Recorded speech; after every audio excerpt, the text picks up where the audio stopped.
জুড়ে প্রলয়ের অশনি সংকেত। রাজধানী সহ সারা দেশে ঝড় বৃষ্টির তাণ্ডব। একটানা ভারী থেকে অতি ভারী বৃষ্টিতে ডুবছে বাংলাদেশের নিম্নাঞ্চল। ঢাকা, চট্টগ্রামে দেখা দিয়েছে ভয়ঙ্কর জলাবদ্ধতা। তুমুল ঝড় বৃষ্টি দিচ্ছে মহাপ্রলয়ের আভাস।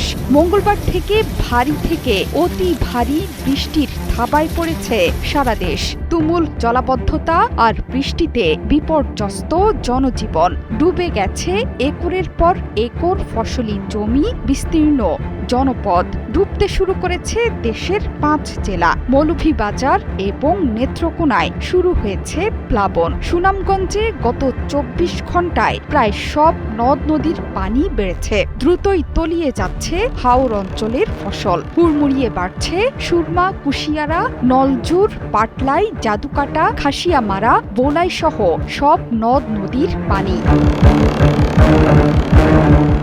টানা এবং অতি ভারী বৃষ্টিতে দ্রুতই বৃদ্ধি পাচ্ছে নদ নদীর পানি। চলমান বৃষ্টি বলয় ঝুমুল আরও 5 দিন সক্রিয় থাকবে বলে জানিয়েছে আবহাওয়া অধিদপ্তর। এই সময়ের মধ্যেই 5 জেলায় দেখা দেবে ভয়াবহ প্লাবন। এর মধ্যে সবচেয়ে বেশি ঝুঁকিতে মৌলভীবাজার, নেত্রকোনা, সিলেট, হবিগঞ্জ এবং সুনামগঞ্জের নিম্নাঞ্চল।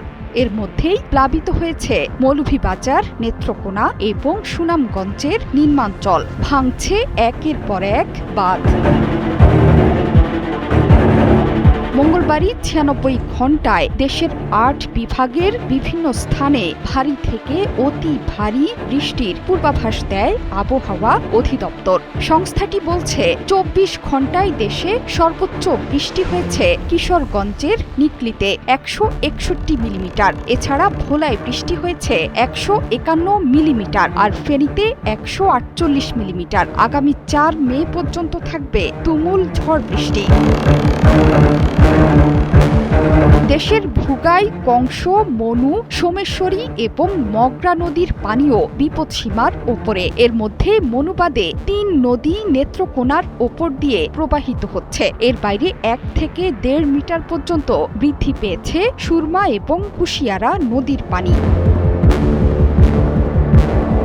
উজানের এলাকা যেমন মেঘালয়, আসাম, চেরাপুঞ্জি অঞ্চলে বৈরী আবহাওয়া বিরাজ করছে। এই সময়ে এসব এলাকায় প্রায় 500 থেকে 700 কিলোমিটার পর্যন্ত বৃষ্টিপাত হতে পারে। সেই সাথে আছে পাহাড়ি ঢলের আশঙ্কা। উজানে পাহাড়ি ঢল নামলে বন্যা পরিস্থিতির আরও অবনতি হতে পারে।